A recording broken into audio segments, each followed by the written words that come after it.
Sexu indarkeria zariko gara gaur berbagai saioan. Indarkeria mota hori jasandakoei arreta integrala eskaintzeko Ari Berria zentroa ireki berri du Gipuzkoako Foru Aldundiak Arrasaten. Gisa horretako bigarren zentroa da, Donostian ireki zuen lehena eta Zaldibian zabalduko du hirugarrena. Aldundiko ordezkari bat izango dugu gaur platoan.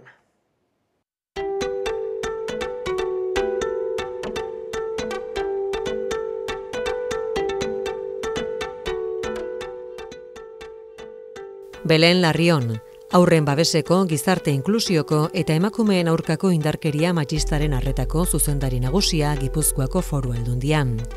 Bergararra jaiotzez, gizarte lanean diplomaduna da, eta ibilbide luze osatu du gizarte langile moduan udalerri ezberdinetan. 2015tik Aldundian dihardu.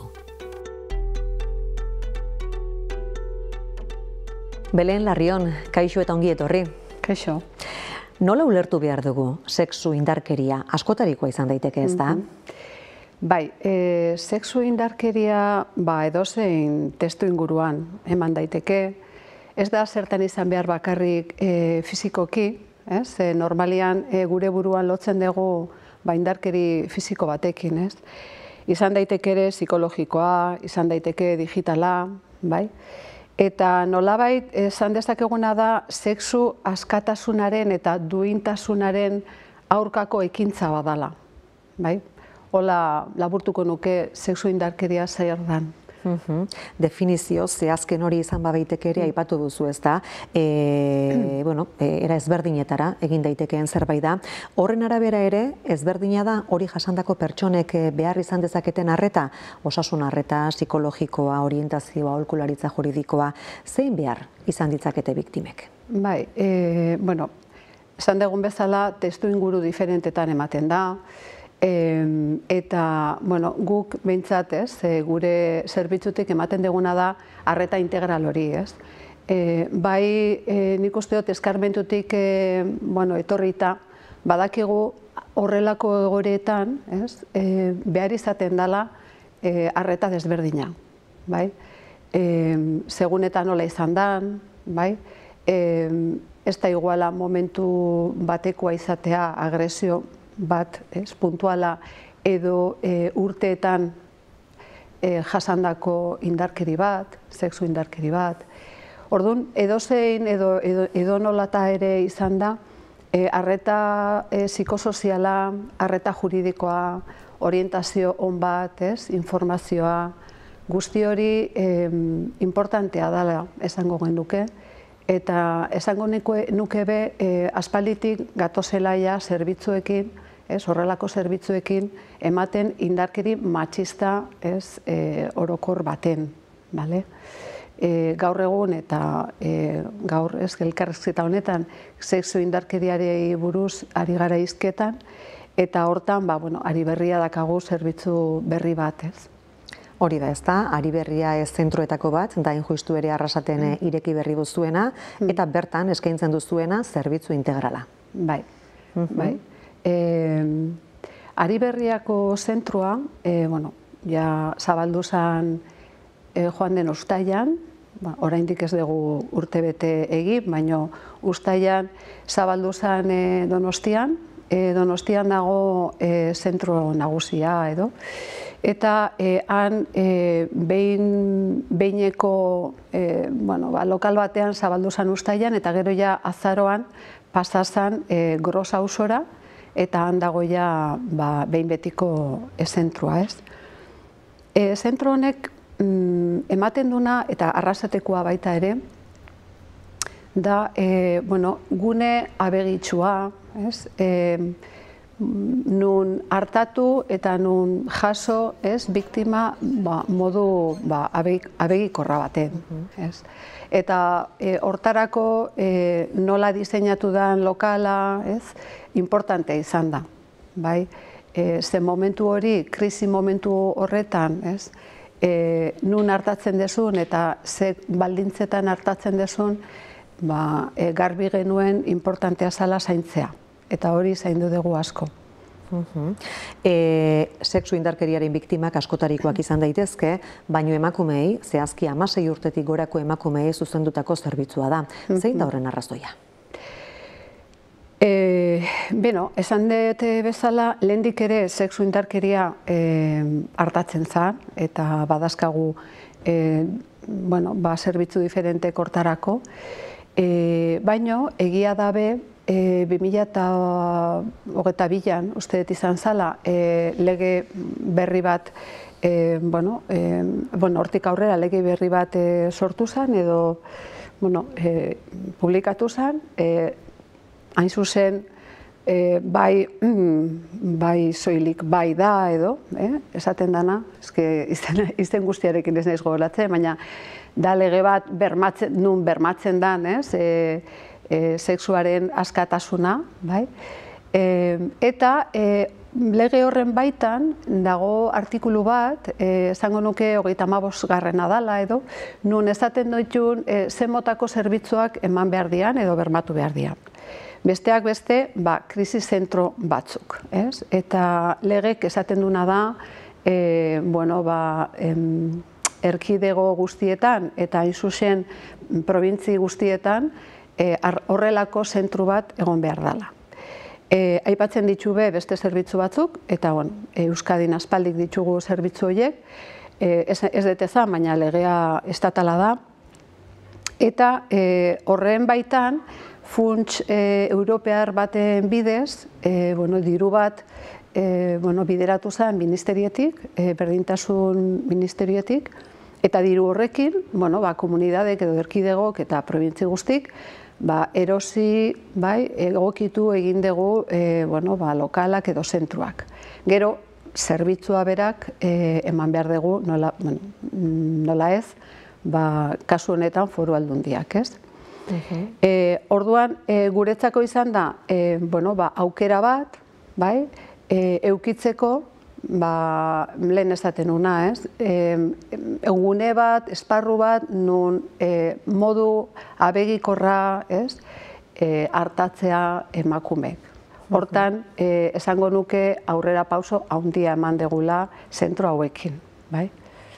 Eta biktimei ez ezik, senitartekoei eta gertuko pertsonei ere zuzendutakoak, ez da? Bai, zergatik, ja eskarmentutik ere badakigulako agresio sexualak, indarkeri sexuala sortzen danean, sexu indarkeriak ez dutela bakarrik ikutzen edo biktimizatzen emakume horri edo baizik eta bere ingurukoei ere bai.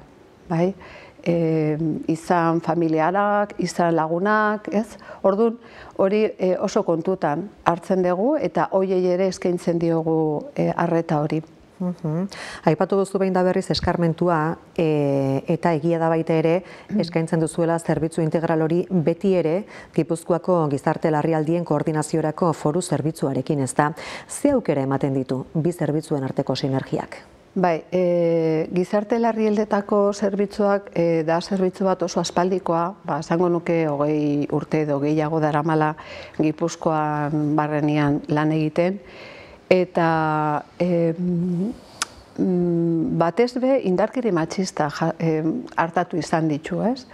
Eta hortik tiraka eta ikusita eskarmentu horiek aprobetxatuz, talde berri hori, talde berri, Ari Berriako talde berriarekin elkarlanetan egitea, iruditu zitzaigun, nolabait eraginkorra izan zitekela zerbitzua alde batetik, eta bestetik, eskarmentua jartzen genduela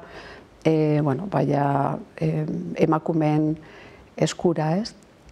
Eta orduan, gizarte larrialdetako zerbitzuak egiten dituen lana da, 24 ordu, 365 egunetan, beti izan da horrela, ekipoak bazitu lehendik ez, eta jarraitzen du eukitzen psikologak eta gizarte langileak, eta Ari Berriako lan taldearekin bat etortzen da krisi momentu horietan hartatzeko alik eta lasterren eta hoberen. Eta Ari Berriako talde horretan edo eskaini beharreko arreta eredua definitzerako orduan lanketa horretan ze profesionalek, ze pertsonek parte hartu duzu edo ze ahots hartu dituzu eintzat? Bai, Ari Berriako taldek lantaldeak dituen profesionala dira abokatuak, alde batetik, bestetik psikologak eta gizarte langileak. Eta modu horretan, ematen dugu edo bermatzen dugu arreta integral hori.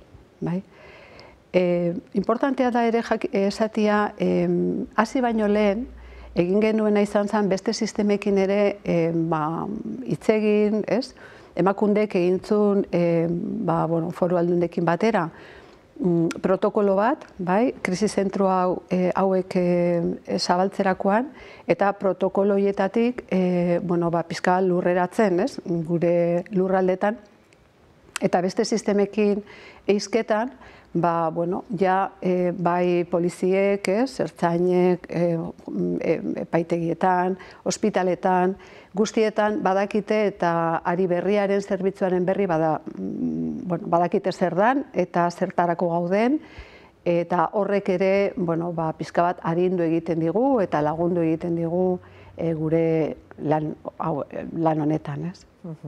Krisi zentro hauek 3 aurre ikusten dira guztira lurraldean, lehen zenion moduan Donostian, ireki zenuten lehendabizikoa, Arrasatekoa da bigarrena, ireki berri duzuena, eta 3. bat Zaldibian, Goierri eskualdean aurre ikusita duzue. Hori beti ere, biktimen artean lurralde oreka bermatzeko helburuarekin. Kasuen banaketa ere orekatua da, ala zonalderen bat nabarmentzen da besteekiko kopuruarengatik. Kasu kopuruarengatik. Bai, esango nuke ezetz. Gure apostu hori ez da izan, detektatu egin degulako eskualde batian edo bestean, kasu gehiago daudela. Baizik eta gure lurralde hontan, eta jakinda ez, gure poblazioa nahiko sakabanatuta dagoela, nahi gendula irisgarritasun hori bermatu, ez. Hori izan da arrazoia, ez, besterik gabe. Baina esan behar da zentro nagusia eta 24 orduk profesionalak bertan daudena da Donostia. Beste bilak izango dituztena dira leku oso aproposak eta ondo diseinatuta eta bere obrak eta egindak abegikorra izateko hartatzerakoan, eta hartara beti profesionalekin lagunduta joango da biktima. Donostiakoan, 2024ko uztailean ekin zenioten, pixka bat bertan izandako esperientziatik tiraka, zenbat kontsultari eman diezue erantzuna, nondik ze profiletako pertsonek egindakoak ze datu dituzue eskuartean? Bai, lehen esan dudan bezala, oraindik ez dugu urtebete egin, baina orain arte egin dian kontsultak, batez behiz, izango dira 370 bat edo. Kontsulta horiek ez dira bakarrik biktimenak, baizik eta profesionalak ere hor batu ditugu guztiak. Eta horienen artean, erdiak edo izango dira, gutxi gora bera, erdiak izango dira Donostia edo Donostialdekuak, eta beste erdiak izango dira beste eskualdekook. Orduan, oraindik datu hola ez finak eta zehatzak ez dugu izan denborik eukitzeko. Eta kasuak baino kontsultak dira, ez da guztiak barne hartzen dituen kopurua litzateke 370 hori. Bai, kopuru horretan kontsultak daude sartuta lanak. Edozein kasutan tartean ere izan dira, sexu indarkeria kasuak. Zein da gehien errepikatzen den sexu indarkeria mota, ikusi duzuenaren arabera? Denetik dago, agresio sexualak, klasikoak zan genezakenak.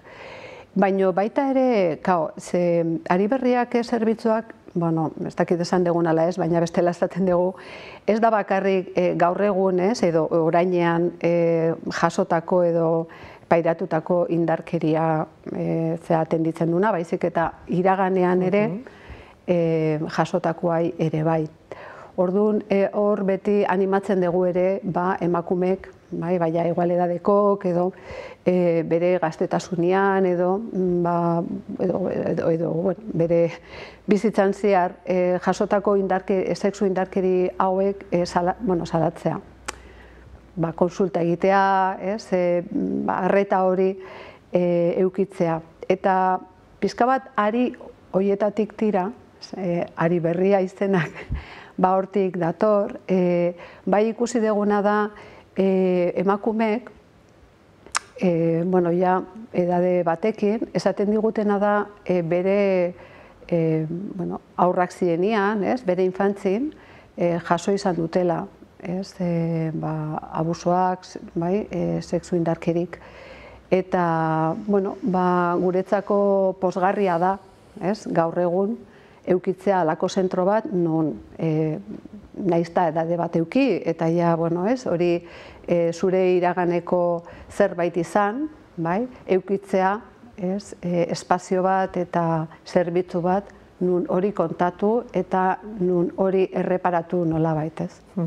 Eta iraganeko eta gaur egungo kasuen artean, zein da aldea?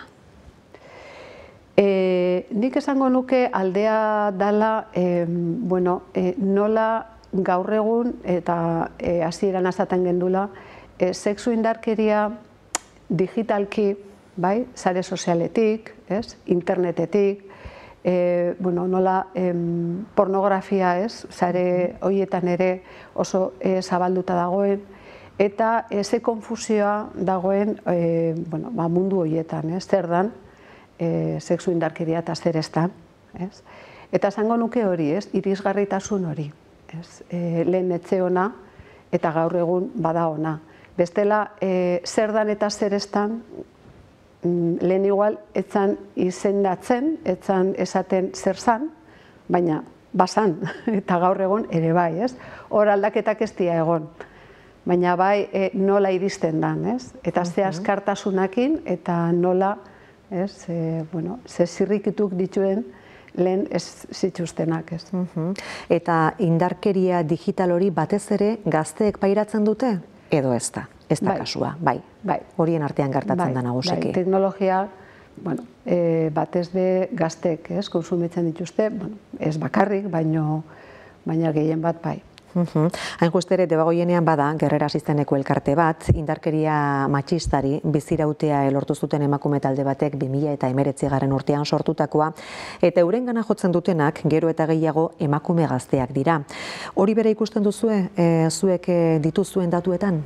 Bai, lehen esan dudan bezala, ari berria zerbitzua ez da bakarra, hartatzen dituna eta lehendik ere genitxun beste zerbitzu batuk, eta besteak beste, esango nuke orain dela 2 urte, igual oso zehatz ez da, baina martxan jarri gendun nerabei zuzendutako zerbitzu bat, bai? Eta hor ikusten ari gara, zemotako indarkeria dagoen, eta nola azalaratzen ari da. Nik uste dut oso zuzena dela eta apostu nolabait azerta hobein degula horrelako zerbitzu bat oso zuzena izatea nerabei. Eta hor bai, ikusten dugu hori, indarkeri digitala.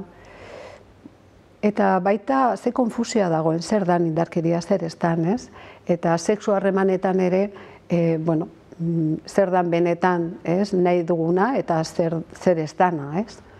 Eta hor, hezkuntzaldetik, etxetik hasita, baino lan dexente dakago, egiteko. Hori da, ez da, hezkuntzan eta hezkuntzatik nola uste duzu eragin daitekeela? Irakaslegoak beharko luke etengabeko formakuntza bat, neskamutikoen artean ere txikiagotatik gaia lantzen hasi, zer uste duzu egin daitekeela?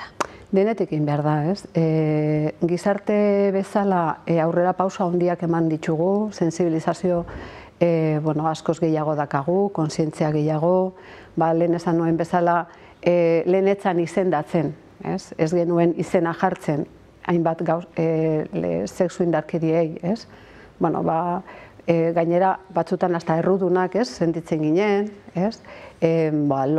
lotxa, baina guzti hori ari da aldatzen, eta hor mugimenduak daude, eta nik uste dut horietatik intensifikatu egin behar dira, politika publikoak ere apostuak jarraitu egin behar dugu egiten, mugimendu feministak, elkartek, denok egin behar dugu. Eta ez dugu ahaztu behar ere gizonak, bai? Eta gizonak, ze batzutan, ematen du, emakumeen kontua dela, ez? Baina gizartean denetik bizi gara, eta gizonei ere, bere lekua eman behar diogu, eurek ere, eurekin ere hitz egin behar dugu honetaz, altuz, garbi, eta modu, zintzuan, ez?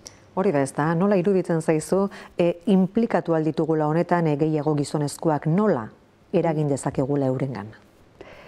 Bai, nik askotan faltan botatzen dut, euren hitza, gizonen hitzak pixkat altuago izatea, bai? Eta emakumek ikustea aldarrikatzen, eta honetaz hitz egiten, baizik eta eurek ere hitz egitea, eta pixka bat espazio publikotara sartzea, nolabait, esango nuke, bai hezkuntzak, bai berdintasun organoetatik, emakundetik, eta hainbat zeatik, ari dira maskulinidade, beste modu bat, sortzen, lantzen eta sustatzen, eta horietatik ere tira, esango nuke badakagula, bai itxaropena. Hori da, ez da izan ere hizketagai ditugune zentroen irekierak indarkeria matxistari aurre egiteko sarea indartzea dakar, baina zer egin daiteke, ez da indarkeria matxista hori bera desagerrarazteko, ez da, aipatu ditugu, ez da, gizonezkoetan eragin litekeela, hezkuntza, etxea aipatu ditugu, baina hainbat arlotan eragin beharko litzateke, ez da.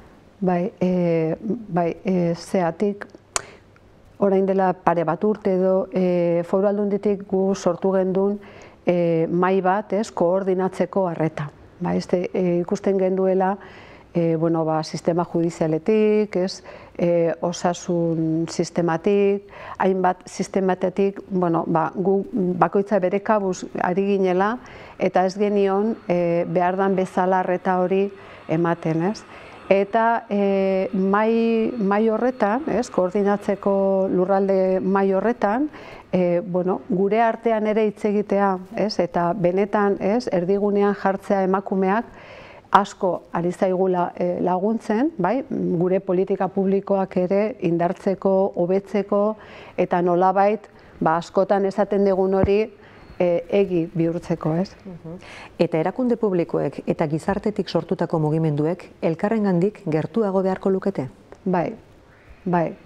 Nik uste dut ere hor, ja forua daudela, nolabait guneak daudela, baina horiek ere jarraitu egin behar dira indartzen eta sustatzen, nola ez, bai.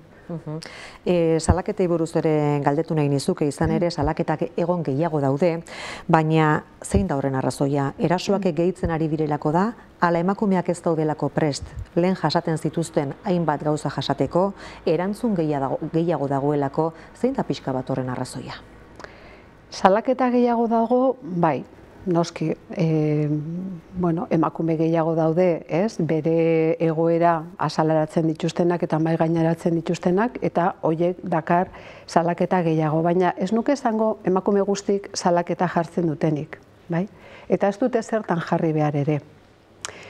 Askotan esan da salaketa behartzala, gure zerbitzutan, zerbitzu publikoetan edo, hartatuta ahal izateko, baina ez da horrela. Eta nahi dut aprobetxatu ere hemen nagoela hori esateko, ez da beharrezkoa salaketa jarri, edozein zerbitzu publiko jasotzeko. Salaketa jarri ala ez jarri, emakumeen esku dago eta emakume berak erabaki behar du. Gure papela da bide lagun izatea eta akonpainamentu on bat eta zintzoa egitea. Nola informazioa osoa bere eskun jarriz, berak ere ikus dezala prozesua nola izango dan, aurre ikustea, sistema judiziala normalian nahiko bastante hotza izaten da, eta arrotza, bai?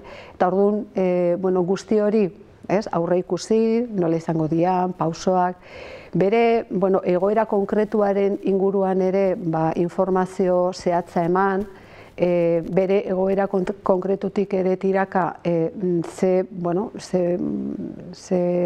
espero dezaken berak, ze egoera guztiak ez dira igualak, eta salaketak ez dizu bermatzen gero epaitegian edukiko dezula zuk nahi dezun edo espero dezun emaitza, ez?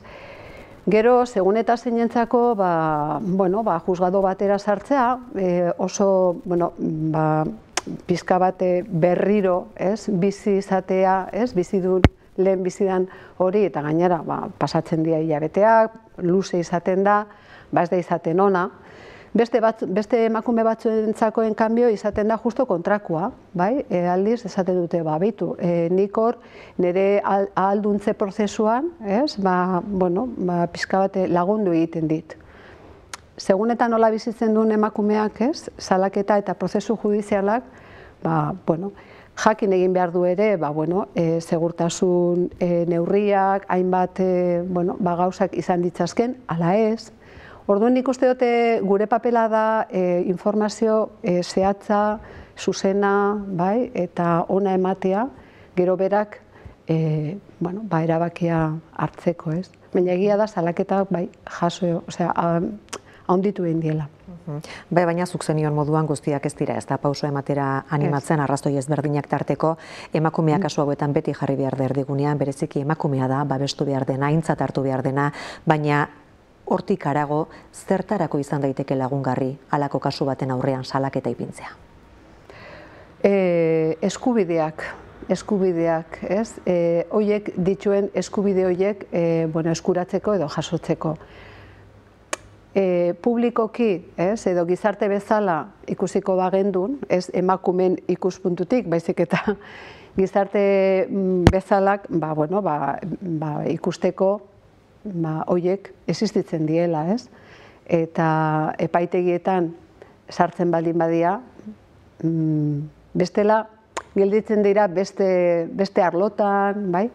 Baina ni beti, eta nik uste dute hor arretak ematen ditugun zerbitzuetan garbi dakagu, ez dugu emakumearen ongizatea sakrifikatuko, ez? Nolabait gure gizarte honetan erakusteko sistema judizialen bidez zenbat agresio, zenbat sexu indarkeri dagoen. Hori ez. Tira, bukatzeko, Belen, aipatu dugu ez da Donostiako zentroa dela, egoitza nagusia, bertan zerbitzua eskaintzen duzuela, urteko 365 egunetan, 24 ordutan, ez da hori, Arrasatekoaren kasua, baina hori ere arreta integrala eskaintzeko prestatua dago, bertara jogura dutenek zer egin behar dute? Ari berriak dituen telefonoa, WhatsAppa, e-maila, ez?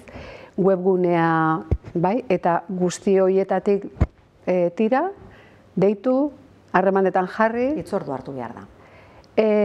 Krisi zentrua, krisi egoeretan ez. Arreta berealakoa da, eta egin behar dana da hori. Deitu, idatzi, WhatsAppa jarri, daduen bideak ahalik eta lasterren erabili, eta ja profesionalekin hizketan bideratuko da. Azken mezurik, bidali nahiko zenuke? Animatzea emakumei, animatzea.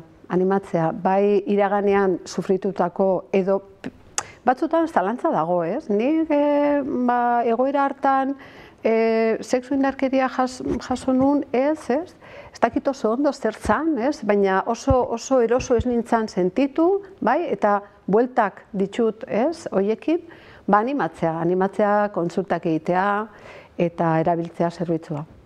Belen Larrion, eskerrik asko, bisitarengatik. Zuei, eskerrik asko.